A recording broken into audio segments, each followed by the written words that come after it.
Hey all, it's Kyle with Aeromotive. Most people know us as a drag race company or street performance company, but we also do a lot of parts for circle track racers as well. Our regulator part number 13301 is probably one of the most popular parts I see at dirt tracks across the country. Think like the Tulsa Shootout with micro sprints there. You might find it on a carbureted or an EFI car. How is that possible? It actually comes with two different springs. Installed is a spring that will go from 3 to 20 psi.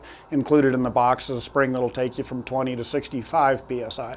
3/8 NPT, so it's real easy to mount. Y'all might also find it in a restricted class dirt car, the 2-barrel or something like that. Regulator part number 13214 made its way from the drag strip and throttle stop applications into the dirt world when the OEs quit producing blocks that had provisions for a block-mounted mechanical fuel pump.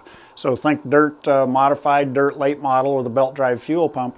The really cool part about this regulator is it's double adjustable. You can set an idle pressure separate from your wide open throttle pressure. How you do that is there's actually a needle valve in the return port that creates a leak path internal to the regulator.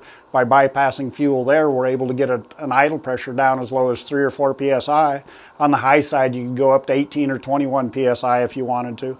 Where that pays benefits is in the middle of the corner. When you go in, you let off the throttle to set the car just rolls much cleaner through the middle of the corner, so you come off with a lot better throttle response. Again, that's part number 13214. Also available in a 4-port version 13209.